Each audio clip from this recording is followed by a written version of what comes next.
ថៅកែចង់សន្សំលុយថ្លៃការពារសំណាញ់50,000ក៏បង្ខំឲ្យខ្ញុំទុកទ្រង់ត្រីមាសតម្លៃ30លានឲ្យនៅអណ្តែតលើទឹកដើម្បីទប់ទល់នឹងព្យុះទីហ្វុងកម្រិត14គាត់ជក់ស៊ីកាហើយទះមុខខ្ញុំចំដៅចំអប់ពួកអាអ្នកក្រដូចពួកឯងនេះគឺកំសាកណាស់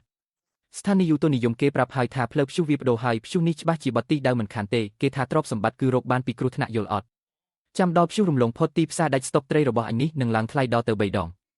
ខ្ញុំមិនបានខឹងហើយក៏មិនបានប្រកែកជាមួយគាត់ដែរគ្រាន់តែយកលិខិតរួចផុតពីការទទួលខុសត្រូវឲ្យគាត់ចុះហត្ថលេខារួចខ្ញុំក៏ដកលុយសន្សំទាំងអស់យកទ្រង់ត្រីតូចទាំង3របស់ខ្ញុំទៅលិចក្នុងទឹកជម្រៅ15ម៉ែត្រនៅតំបន់សុវត្ថិភាព3ថ្ងៃក្រោយមកព្យុះទីហ្វុងកម្រិត14បានបោកបក់មកដល់ទ្រង់ត្រីធំទាំង50របស់ថៅកែត្រូវបានហែកខ្ទេចខ្ទីក្នុងមួយប៉ព្រិចភ្នែកត្រីមាសដែលគាត់ត្រៀមទុកសម្រាប់ក្តោបក្តាប់ទីផ្សារខ្លាយជាចំណីឲ្យស្ដេចសមុទ្រអស់រលីងអាចេបន្ថែមកែឲ្យអស់ដៃទៅឆាប់ត្រឡប់ទៅវេទិកាត្រួតពិនិត្យក្រុមទី1វិញលឿនឡើ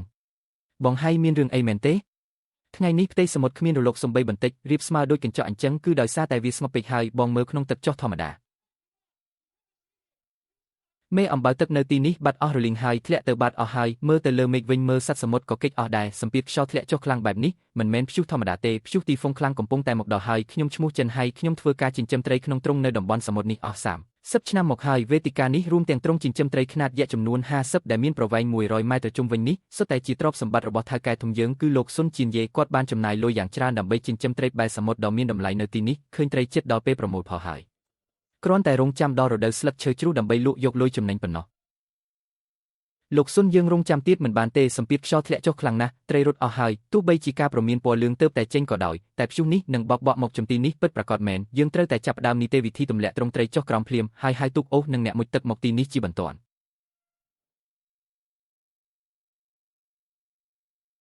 ់ចិនហើយលោកស្រែកឡូឡាអ្វីនៅទីនេះចេះគោរពច្បាប់ខ្លះទេមិនឃើញខ្ញុំកំពុងទទួលភ្ញៀវកិត្តិយសទេលោកស៊ុនច្បាប់មិនធំជាងជីវិតមនុស្សទេហើយក៏មិនធំជាងមេឃដែរក្នុងទ្រង់សំណាញ់ទាំង50នោះសុទ្ធតែជាត្រីបែមាសតម្លៃ30លានដុល្លារបើទ្រង់សំណាញ់ក្នុងសមុទ្រជ្រៅជួបព្យុះកម្រិត14ឡើងទៅវិធីតែមួយគត់ដើម្បីសង្គ្រោះជីវិតគឺត្រូវចាក់ទឹកចូលហើយដាក់ដុំទម្ងន់ដើម្បីឲ្យវាលិចទៅក្រោមផ្ទៃសមុទ្រ15ម៉ែត្រដែលជាស្រទាប់ទឹកសុវត្ថិភាពការងារនេះត្រូវការម៉ាស៊ីនកម្លាំងខ្លាំងនិងអ្នកមុជទឹក4នាក់ធ្វើការព្រមគ្នាដំណើរការទាំងមូលយ៉ាងហោចណាស់ក៏ត្រូវចំណាយពេល10ម៉ោងដែរបើមិនឲ្យវាលិចឥឡូវនេះទេដល់ពេលព្យុះមកដល់ទោះជាទេវតាក៏ជួយមិនទាន់ដែរខ្ញុំនិយាយទៅកាន់លោកឆេនឯងខួរក្បាលមានបញ្ហាយ៉ាងម៉េចព្រឹកមិញនេះអ្នកជំនាញនៅស្ថានីយ៍យូតូនិយមទើបតែចេញរបាយការណ៍វិភាគព្យុះនេះរងឥទ្ធិពលពីសម្ពាធខ្ពស់នៅតំបន់ត្រូពិកភាគច្រើនវានឹងបត់នៅជិតឆ្នេរហើយគ្រាន់តែបោកបក់ក្បែរនោះរួចទៅហើយឯងឲ្យពួកយើងឲ្យវាលិចឥឡូវនេះឬឆេនហើយឯងបានគិតគូររឿងនេះឬនៅទ្រង់សំណាញ់ធំ100ម៉ែត្រចំនួន50នោះត្រូវជួលទូកនិងអ្នកមុជទឹកជំនាញគ្រាន់តែថ្លៃឈ្នួលធ្វើការនេះក៏ត្រូវចំណាយចាប់ពី50,000ឡើងទៅដែររងចាំព្យុះកន្លងផុតទៅសឹមទីងវាឡើងវិញត្រេបបែមាសនឹងងាប់មួយចំនួនដោយសារប្រតិកម្មបត់នឹងការផ្លាស់ប្ដូរសម្ពាធទឹកភ្លៀងខាត់បងទាំងសងខាងរាប់លានដុល្លារឯងឥឡូវនេះគ្រាន់តែមើលនាឡិកាខូចមួយនោះហើយឲ្យខ្ញុំបោះលុយ1លានចូលសមុទ្រដើម្បីស្ដាប់សំឡេងវាលោកស៊ុនលុយ1លាននេះគឺដើម្បីការពារហានិភ័យនៃការខាត់បងទាំងស្រុងណាជប់និយាយទៅឆេនហើយកុំស្មានថាខ្ញុំមិនដឹងឲ្យសោះពួកអ្នកនេសាទទាំងអស់គ្នាកំពុងតែគិតគូររឿងអីហ្នឹងអ្នកសកម្មខ្លាំងម្លេះឬមួយក៏លួចទៅចរចារឿងកម្រៃជើងសារជាមួយក្រុមវិស្វកររួចរាល់អស់ហើយចង់ឆ្លៀតឱកាសព្យុះនេះដើម្បីកេងចំណេញពីខ្ញុំមែនទេលោកស៊ុនខ្ញុំទោះបីជាគ្រាន់តែជាអ្នកបច្ចេកទេសម្នាក់ប៉ុន្តែលុយដែលគ្មានសិលធម៌ខ្ញុំមិនយក1សេនឡើយថ្ងៃនេះបើលោកមិនព្រមជំលះចេញទេលោកនឹងស្ដាយក្រោយជាមិនខានជីវិតនេះខ្ញុំមិនដែលស្គាល់ពាក្យថាស្ដាយក្រោយទេទ្រព្យសម្បត្តិរកបានពីគ្រោះថ្នាក់ចាំមើលតែព្យុះនេះរំលងផុតទៅត្រីរបស់ពួកកំសាកទាំងនោះនឹងងាប់អស់ទីផ្សារនឹងខ្វះខាតត្រីជាក់ជាមិនខានត្រីរបស់ខ្ញុំមិនត្រឹមតែមិនអីទេថែមទាំងអាចឡើងថ្លៃបាន3ដងទៀតផងនេះហើយជាខួរក្បាលជំនួញរបស់ខ្ញុំអាអ្នកស៊ីឈ្នួលដូចឯងដឹងអីសេចក្តីជូនដំណឹងបន្ទាន់ព្យុះទី12ឆ្នាំនេះបានរងឥទ្ធិពលពីខ្យល់គួចខុសប្រក្រតីហើយបានដំឡើងកម្រិតជាព្យុះខ្លាំងបំផុតនឹងចូលមកដល់ឆ្នេរសមុទ្រប្រទេសយើងនៅព្រឹកព្រលឹមថ្ងៃស្អែកកម្លាំងខ្យល់នៅចំកណ្ដាលនឹងឡើងដល់កម្រិត14ហើយនឹងមានរលកយក្សគ្រប់កងប្រតិបត្តិការសមុទ្រទាំងអស់ត្រូវតែអនុវត្តតាមបញ្ជាត្រូវជម្លៀសខ្លួនឡើងគប់មុនម៉ោង5:01ល្ងាចនេះជីវិតសំខាន់បំផុតហាមដាច់ខាតមិនឲ្យមានអ្នកណាម្នាក់ហុងសាយូជាចៅឲ្យខាងអាជ្ញាធរគេចេញបញ្ជាដាច់ខាតហើយនេះមិនមែនជារឿងលេងសើចទេយើងត្រូវតែប្រញាប់ដកខ្លួនចេញហើយដកខ្លួនទៅណាខាងអាជ្ញាធរគេធ្វើបែបនេះក៏ដើម្បីសុវត្ថិភាពដាច់ខាតទើបគេឲ្យយើងដកខ្លួនការដកខ្លួនគឺជាច្បាប់ដ៏តឹងរ៉ឹងរបស់រដ្ឋខ្ញុំសុនម្នាក់នេះគោរពច្បាប់ណាស់មិនធ្វើឲ្យរដ្ឋពិបាកឡើយអាវាងរៀបចំទូកកំសាន្តដ៏ប្រណីតរបស់ខ្ញុំភ្លាមជូនលោកម្ចាស់ទាំងអស់ទៅស្នាក់នៅសន្តាគារដើម្បីគេចពីព្យុះលោកអ្នកគ្រប់គ្រងសុនដកមនុស្សចេញឲ្យអស់ហើយសំណាញ់ត្រូវតែទម្លាក់ចុះបាតសមុទ្រភ្លាមនេះជាឱកាសចុងក្រោយហើយខ្ញុំដកមនុស្សចេញមិនមែនមានន័យថាខ្ញុំត្រូវទម្លាក់សំណាញ់ចោលទេលុយឥតប្រយោជន៍50,000នឹងខ្ញុំមិនឲ្យដាច់ខាតថ្ងៃនេះខ្ញុំនឹងលេងល្បែងភ្នាល់ជាមួយមេឃនេះមើលខ្ញុំមិនជឿទេថាបំពង់ភ្លើងរបស់ខ្ញុំនេះនឹងមិនអាចទប់ទល់នឹងខ្យល់ព្យុះបានបើអ្នកនៅតែរឹងរូសចង់ភ្នាល់នោះជារឿងរបស់អ្នកទេតែខ្ញុំចិនហៃគឺជាអ្នកនេសាទដែលចេះគោរពច្បាប់ដែនសមុទ្រមួយនេះមិនត្រឹមតែមាន មាន50មាត់របស់អ្នកហើយនឹងសំណាញ់តូច3ដែលខ្ញុំផ្ទាល់ជាអ្នកទទួលខុសត្រូវខ្ញុំមិនយកជីវិតនិងទ្រព្យសម្បត្តិរបស់ខ្ញុំទៅឈ្គួតជាមួយអ្នកទេណា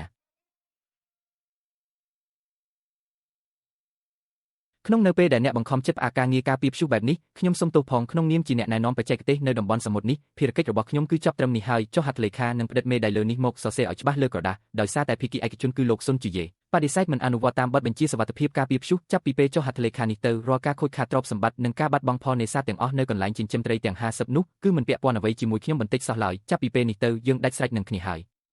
បានចិនហើយអ្នកចង់លេងល្បិចនេះជាមួយខ្ញុំមែនទេ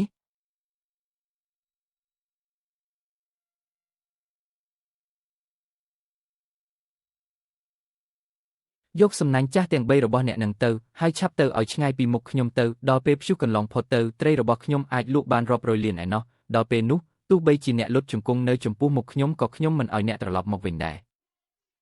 ខ្ញុំមិនត្រូវការអាពួកកំសាកដែលរត់ចោលសមរភូមិដូចឯងទេអាជេយើងទៅ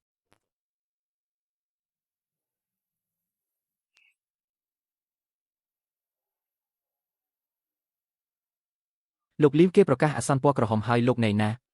បងហើយ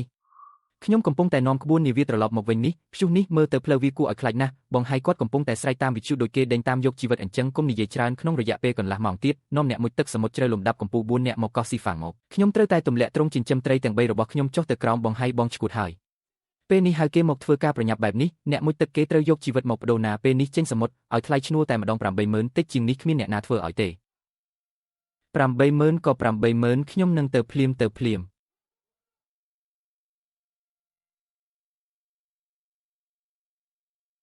ស៊ុនជាងយាយស្ដាយលុយ500000របស់គាត់នោះគឺដោយសារគាត់មិនយល់ពីចរិតរបស់សមុទ្រ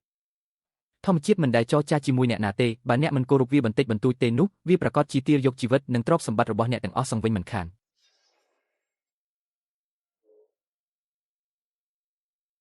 លឿនឡើងទុកល្បាតរបស់អាជ្ញាធរសមុទ្រកំពុងដេញមនុស្សចេញពីតំបន់ខាងក្រៅហើយគេដាក់បញ្ជាដាច់ខាតថាមុនមេឃងឹតមិនឲ្យមានសត្វរស់នៅទីនេះសូម្បីតែមួយក្បាលមើលពុកនោះចុះដូចចង់លេបមនុស្សអញ្ចឹងព្យុះនេះមិនមែនធម្មតាទេខ្លាំងណាស់បងប្អូនឲ្យពេលវេលាគឺជីវិតទ្រង់ចិញ្ចឹមត្រីទាំង3របស់ខ្ញុំដែលជាពូជត្រីកម្រមានតម្លៃខ្ពស់នេះត្រូវតែទម្លាក់ចុះទៅតំបន់សុវត្ថិភាពជម្រៅ15ម៉ែត្រពីផ្ទៃសមុទ្រឲ្យបានខាងក្រោមត្រូវប្រើដុំដែកទម្ងន់4ជើងចង់ឲ្យជាប់នឹងតំបន់សុវត្ថិភាពនោះយកទេយកហើយ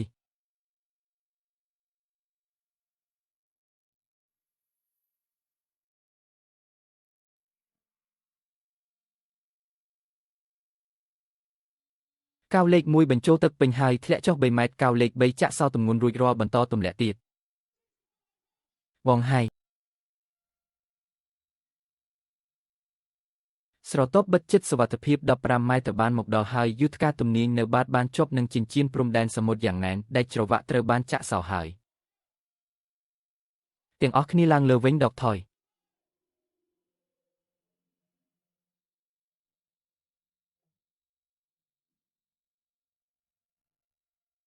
កន្លែងនេះខ្ញុំខ្លាចណាស់វាគួរឲ្យខ្លាចពេកហើយ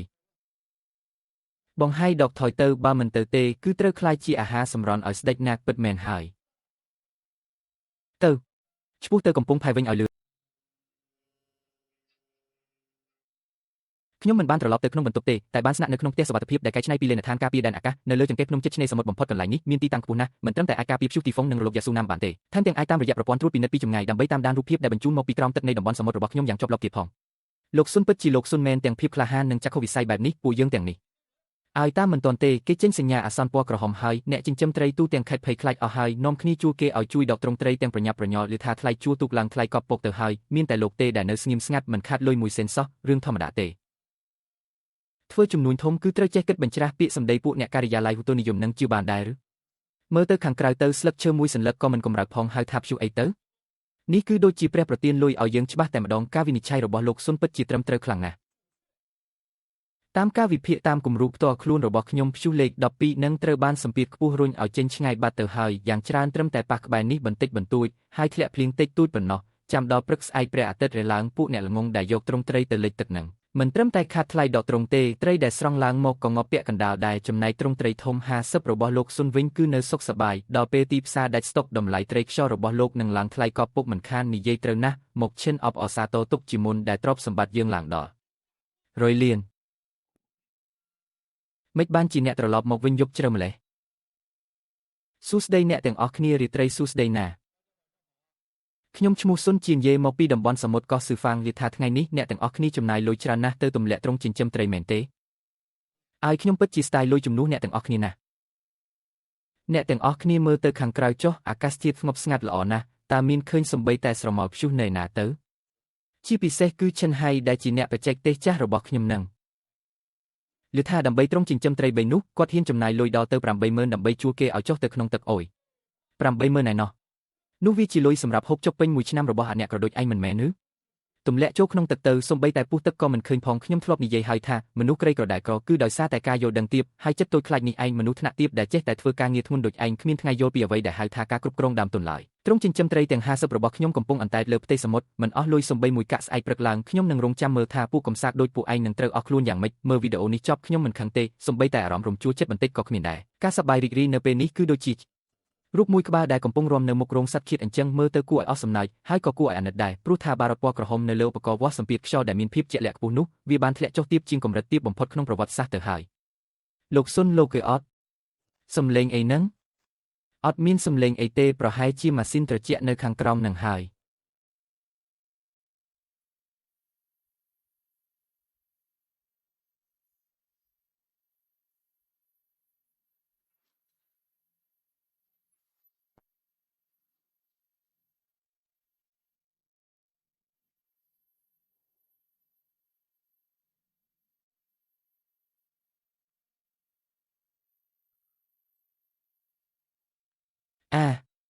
ជួយ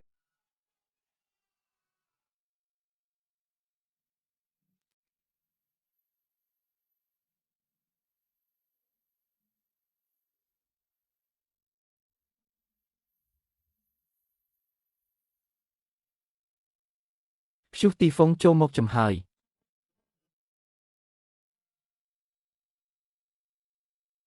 លឿនឡើងចូលទៅក្នុងបន្ទប់ត្រួតពិនិត្យសន្តិសុខទៅទ្វារនៅទីនោះជាទ្វារដែលការពារការផ្ទុះ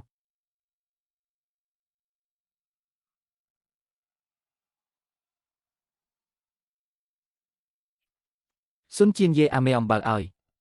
មិនមែនឯងទេហេះដែលថាគ្រងទុននិយមកញ្ញាថាព្យុះនឹងបត់កង់នោះមិនមែនឯងទេហេះដែលថាព្រះអាទិទេពកំពុងតែប្រទានលុយមកឲ្យពួកយើងនោះអញស្ទើរតែបាត់បង់ជីវិតទៅហើយលេងដៃទៅនេះវាជាគ្រោះធម្មជាតិតើមានអ្នកណាគណនាត្រូវទៅ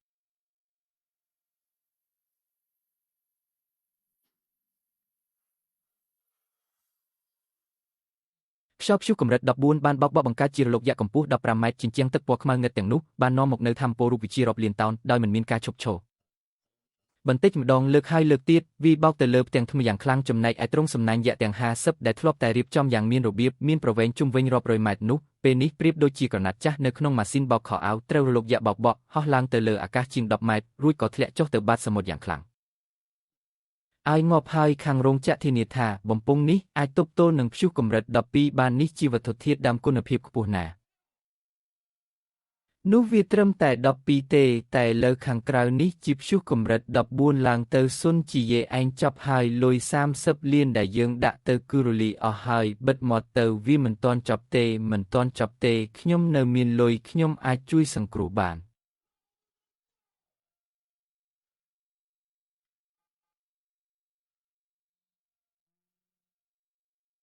អ្នកណាពេលនេះហើយនៅខំមកទៀត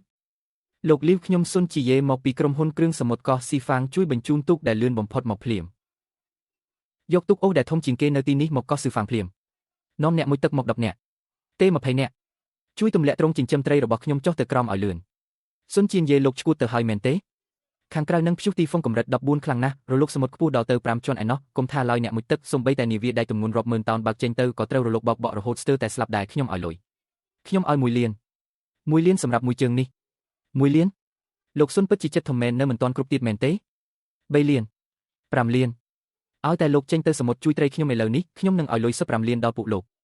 ស៊ុនជាយេទោះលោកឲ្យខ្ញុំ5000លានក៏ខ្ញុំមិនទៅដែរសម្រាប់ពួកយើងដែលរស់នៅជាមួយសមុទ្រលុយច្រើនប៉ុណ្ណាក៏ត្រូវតែមានជីវិតបានចាយដែរបងហើយបានប្រមានលោកយូរហើយគឺលោកខ្លួនឯងទេដែលមិនជឿឥឡូវធម្មជាតិចាប់ដើមទាបំណុលហើយលុយស្មោកគ្រោករបស់លោកនឹងសំបីតែចន្លោះធ្មេញស្ដេចសមុទ្រក៏មិនគ្រប់ផងលោកនៅទីនេះមើលទ្រង់ចិញ្ចឹមត្រីកញ្ចាស់របស់លោកបែកខ្ទេចទៅចុះ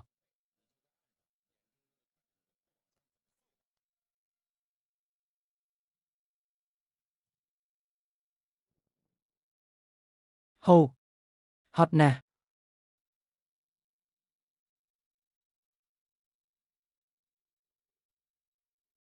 នុយបាត់ហើយខ្សែដាច់បាត់ហើយ